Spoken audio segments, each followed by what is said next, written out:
حضرت ابو الحسن رحمتاللہ تعالیٰ علیہ حضرت معاذ ابن جبل رضی اللہ تعالیٰ عنہ کے پاس بیٹھا کرتے تھے. فرماتے ہیں ان سے جو پیار بڑھا تو پھر میرا مصلی سے بھی بڑھ گیا. تابعی ہیں. فرماتے ہیں صحابی رسول سے محبت ہوئی تو ذکر سے بھی ہو گئی, پھر درود شریف سے بھی ہو گئی.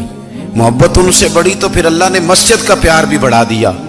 آپ فرماتے ہیں کہ میری ہر وقت طبیعت چاہتی تھی کہ بس اللہ اللہ کروں, بس اللہ اللہ کروں, بس نہ میں ذرا تھوڑی جان چھڑاؤں لوگوں سے, کو 10 منٹ ملے تو میں کچھ 4 نفل پڑھ لوں, میں تھوڑا سا نہ بچوں لوگوں سے, اور مجھے تسبیح ملے تو میں نہ کچھ 400-500 دفعہ استغفار پڑھوں, سبحان اللہ الحمدللہ اللہ اکبر لا حول ولا قوت الا باللہ, میں نہ تسبیحات پڑھوں.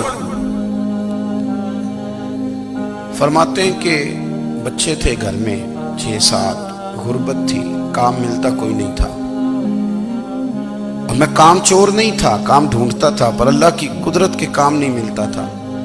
فرماتے ہیں کہ میں نے ایک دن اپنی اہلیہ سے کہا کہ آج میں پھر جاتا ہوں کام ڈھونڈنے. تو میری بیوی بڑی فرما بردار تھی, پر اس دن نہ غربت کے ہاتھوں تنگ آ کے کہنے لگی آج نانا کوئی تو چیز لے کے آیا, تو مجھ سے بچوں کی بھوک نہیں دیکھی جاتی. یہ سب روگاں دا روگ محمد جس دا نام غریبی, کنڈ بلا کے لنگ جاندے نہیں دوست یار قریبی.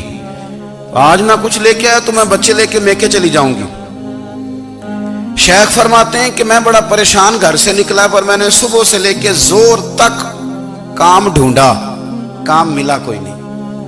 تو میرے دل میں خیال آیا چلو کام نہیں ملتا تو اللہ اللہ تو کرے نا, چلو بندوں کی مزدوری نہیں ملتی تو رب کریم کی عبادت ہی کرتے ہیں. فرماتے ہیں کہ میں نے نا فرات کے پانی سے وضو کیا, نہر کے, شدید دھوپ تھی, ساتھ ریت تھی اور ریت تپ رہی تھی. میں نے اپنا رومال وہیں مصلی کے طور پر بچھا لیا, اور فرماتے ہیں کہ زور سے لے کر عصر تک نماز پڑھی. دھوپ بھی پورے زور پہ, پر میرے سجدے کا ذوق بھی پورے زور پہ. فرماتے ہیں سورج بھی چمک رہا ہے اور رب کی عبادت کا ذوق بھی پورے زور پہ. میں سجدہ کروں تو پھر میرا اٹھانے کو جی نہ چاہے. میرے استاد لکھا کرتے تھے, یہ ان کا شعر ہے, وہ کہا کرتے تھے مجھے سوز دے, مجھے ساز دے, اور مجھے نیم شب کا نیاز دے, دم سجدہ خود کو میں توڑ دوں, مجھے ایسا ذوق نماز دے. اور میں تیری بہار کا پھول ہوں, میں کھلا بھی ہوں تو تیرے لیے, مجھے میری شاخ سے توڑ لے, مجھے اپنی زلف کا ناز دے. بھائی فرماتے ہیں کہ عصر تک میں نے نفل پڑھے, دل ڈھلنے لگا, عصر کی نماز پڑھی اور میں وہاں سے چلا. اب میں جب نکلنے لگا تو دل میں خیال آیا کہ چھوٹی چھوٹی دیواریں ہیں گھر کی, بغیر کچھ لیے جاؤں گا تو بیوی دور سے دیکھے گی تو شور کرے گی کہ پھر خالی ہاتھ آ گیا ہے.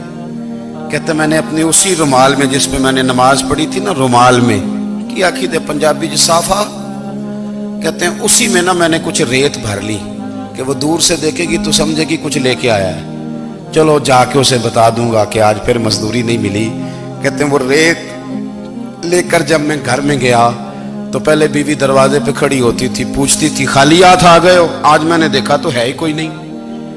فرماتے ہیں میں اندر داخل ہوا, سلام لیے, کونے میں میں نے وہ رومال رکھ دیا اور میں نے آواز دی کہ بھلی مانس کہاں ہو؟ تو وہ کہنے لگی آپ منہ ہاتھ دھو لیں, میں روٹی لے کے آئی. میں نے کہا روٹی کہاں سے آ گئی, یہاں تو کئی دنوں کے فاقے, تو کئی دنوں کی غربت ہے, یہاں تو اس گھر میں تو فقیری ہے. فرماتے ہیں کہ وہ روٹی لے کے آئی اور اس وقت کی جو موجودہ نعمتیں تھیں, سمجھ لیں سلاد اچار ہر چیز ساتھ لائی. میں نے کہا کہ بچے کہاں گئے؟ کہنے لگی وہ کھانا کھا کے کھیلنے گئے, آپ کھانا کھا لیں آ جاتے. کھانا اس نے چن دیا. میں نے حیرت انگیز لہجے میں ساری نعمتیں اپنے دسترخوان پہ دیکھ کر کے بیوی سے پوچھا یہ کہاں سے آیا کھانا؟ بچوں کو تو نے کہاں سے کھانا کھلایا؟ یہ سارا کچھ کیسا ہے؟ کہنے لگی پتہ نہیں آج آپ کس کریم کی مزدوری کرنے چلے گئے تھے, پتہ نہیں کس کریم کی. میرے گھر میں تو اتنی نعمتیں آئی ہیں کہ مجھ سے سنبھالی نہیں جا رہی, اتنا اناج ہے, اتنا گندم ہے, کس کریم کے دروازے آج چلے گئے تھے؟ یہ کہتے کہتے وہ اٹھی اور اٹھ کر کے کہنے لگی پہلے بڑا کچھ آیا تھا, اب کیا لے آئے ہو؟ اور جا کر کے نا اس نے وہ ریت والا رومال کھولا کہنے لگے میں تو لے کے آیا تھا ریت، تو میرے رب نے اسے بھی سونے اور ہیرے بنا دیا تھا۔ جب آپ کی توجہ اللہ کی جانب، میرے نبی پاک صلی اللہ تعالی علیہ وسلم نے فرمایا ہر چیز اپنے رب سے مانگ، ہر چیز مانگ، ہر چیز مانگ۔ یا رسول اللہ کیا کچھ؟ میرے محبوب نے فرمایا تیرے گھر میں نمک بھی ختم ہو جائے تو وہ بھی اپنے رب سے مانگا کر، تو مانگنا وہ تجھے دے گا، تو اس کی بارگاہ میں کشکول طلب دراز تو کرنا۔ اور ترمذی شریف میں عجیب لفظ ہے، رسول کائنات نے فرمایا، رب کریم فرماتا ہے جب میرا بندہ ہاتھ اٹھاتا ہے نا تو مجھے حیا آتی ہے کہ میں خالی کیسے لوٹا دوں اس کے۔ اتنے بڑے بادشاہ کی بارگاہ میں، او بھائی لوگوں سے عزتیں تلاش کرتے ہو تو وہ کیا تمہیں عزت دیں گے؟ وہ تو کل اچھا کہتے ہیں پرسوں برا کہنے لگ جاتے ہیں۔ لوگوں کے سامنے گڈ بک میں آنا چاہو گے تو وہ تو سویرے تمہارے بارے میں کچھ کہیں گے، شام کچھ اور کہیں گے۔ اپنی روحانی زندگی آباد کریں، اپنے مسلح کو وقت دیں، اور دنیا سے چھپ کر اس موبائل کو بند کر کے اور اپنے آپ سے بھی چھپ کے اور تنہا ہو کے چھپا کے سارا کچھ اپنے آنسو اپنے رب کی بارگاہ میں پیش کریں، اس کے حضور حاضری دیں۔ سنو نا ترمذی کی حدیث، اور اسے یاد رکھنا، نبی پاک علیہ السلام نے فرمایا اپنے دکھ لوگوں کے سامنے نہ بیان کرنا، سیٹھوں نوابوں کو نہ بتاتے پھرنا، دنیا داروں کے سامنے جا کے نہ رونا کہ میں تکلیف میں ہوں۔ فرمایا اگر دنیا داروں کو دکھ بتاؤ گے رب تمہیں کبھی غنی نہیں کرے گا۔ اور لوگ ہیں کہ الٹا مذاق اڑائیں گے آپ کی، جس سے بڑی پکی یاری ہے نا، پکی، وہ تب تک پکی ہے جب تک آپ نے 50,000 مانگا نہیں، اور جس وقت آپ نے کہہ دیا کہ میں مجبور ہوں میری مدد کر تو پھر ختم ہو گئی دوستی۔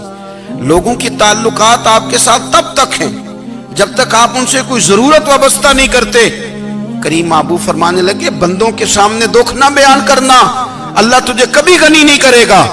تو اپنے دکھ اپنے رب کو بتا، تو دعائیں مانگ، تو اس کی بارگاہ میں حاضر ہو، تو اس کے حضور عرض کر۔ فرمایا اپنے دکھ اپنے رب کو بتا، وہ جلدی کرے یا دیر سے کرے تجھے ساری دنیا سے بے نیاز کر دے گا، تجھے کسی کا محتاج نہیں رہنے دے۔